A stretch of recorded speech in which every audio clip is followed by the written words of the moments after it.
Remember to subscribe to our YouTube channel at NDN TV Nigeria. Click on the subscribe button and be the first to get notifications. His Royal Majesty Ogiame Atuashe III, the Olu of Warri Kingdom, has commenced the reshuffling of his cabinet to reposition the Council of Chiefs for a more purposeful and result-oriented governance of the kingdom.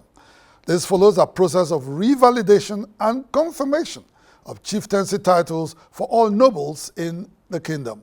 The exercise, which commenced on the 2nd of September 2021, took place at Ode Ishekiri, the ancestral headquarters of the Ishekiri nation, and the first set of 12 chiefs, which included the Iyashere of Warri Kingdom, Chief Johnson Amashure and the Wangwe of Warri Kingdom, Chief Gabriel Awala, were reconfirmed as chiefs. In his attempt to signal a new beginning for Warri Kingdom, newly crowned Olu of Warri, Ogiame Atuashe III, last week dissolved all traditional councils and committees within his domain.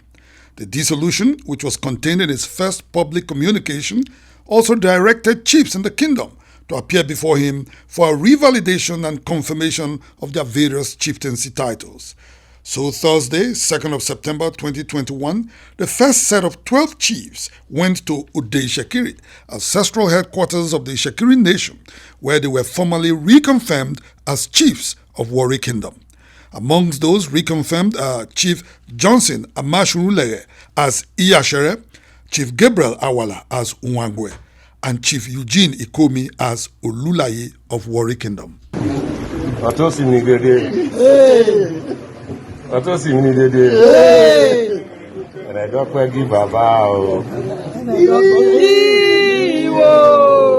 All the current chiefs of Warri Kingdom are expected to take turns in the revalidation exercise that terminates on Thursday, September 9th, 2021.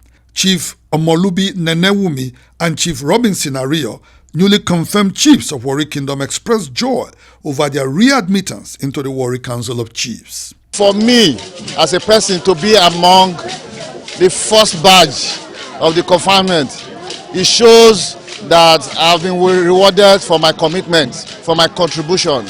So I appreciate the king, I appreciate the Ishekiri in general. Myself and my family, my community, members who are here, we are very, very happy about it. It is an opportunity for us to reignite our energy, our loyalty and commitment to the tribe and indeed to the king. Saturday, September 4th, 2021, Chief Ayiri, though suspended, is listed amongst the chiefs to appear before the Olu for revalidation. As Comrade Alex Anyego, spokesperson of Olubushere Descendants Worldwide, says, Chief Ayiri cannot be expected to subject himself to the process. Chief Ayiri is in court. It will be sub judice for him to now participate in the revalidation and confirmation exercise. While the revalidation was going on at Ode Ishekiri last Saturday, Chief Ayiri was in his hometown of Ugborodo, performing sacrifices to Umalokun, goddess of the sea, for the enthronement of peace and unity in Ishekiri land.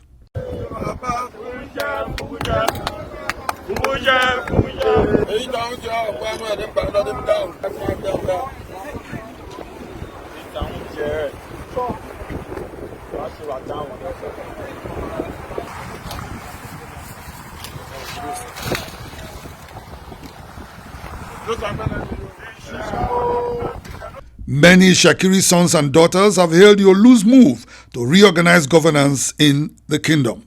Some others are, however, critical of the whole exercise.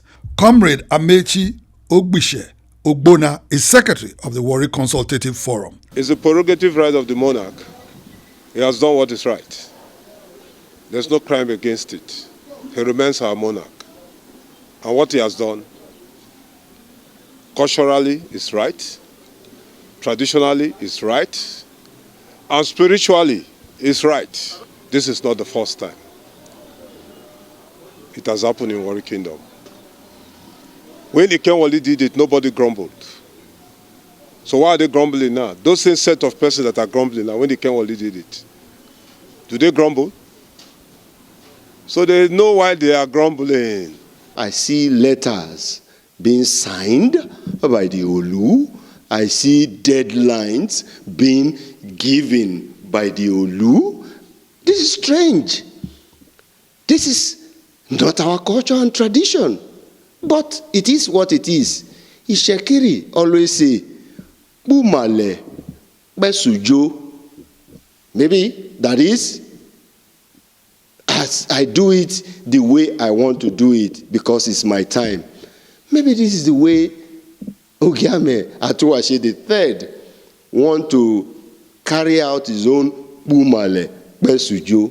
I agree with those who are saying that this very exercise is targeted at the current Ologbosere of Warri Kingdom, Chief Ayiri Mami, for they believing that Chief Ayiri Mami very laughably, disqualified Prince Shola Emiko when he was presented to him. Some Ishakiris believe that the revalidation and confirmation exercise will definitely catch Chief Ayiri napping. They say it will, however, be a just decision if he was not revalidated. They say his many transgressions against Ogiame Atuashe III should rightfully be addressed. Amongst Chief Ayiri's many transgressions are rejecting the nomination of Ogiame Atuashe III, who was then known as Prince Shola Emiko, as Olu designate, going to court to try to stop the coronation of the Olu, possible complicity in the disappearance of the 400-year-old crown with the intent of frustrating the coronation, and even writing a letter to the Delta State Council of Traditional Rulers and asking them not to attend the coronation. A situation most Ishakiris believe was responsible for the absence of Delta State monarchs during the coronation of Ogiame Atuashe III. It is the same extant law that guides Warri Kingdom that also guide their own kingdoms. And it's a matter of saying, wait a minute, if these people are doing this in Warri Kingdom, that means tomorrow they can do it in our own kingdom. Therefore, we are not going to be part of illegality. I know that Ayiri visited the traditional rulers. The traditional rulers, 80% of them, they are aware that Ayiri is on suspension. And if they are aware that Ayiri is on suspension, under whose prerogative did Ayiri went to address them, or did Ayiri influence them not to come to the coronation? Upon the conclusion of the revalidation and confirmation exercise, the fate of chiefs who did not submit themselves to the process will be made known by Ogiame Atuashe III.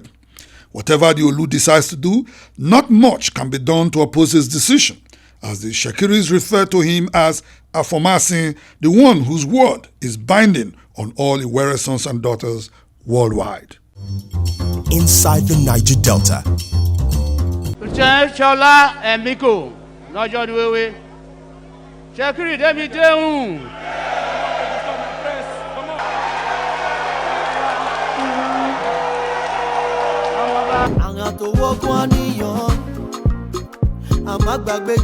Ogiame Atuashe III, The Making of a King.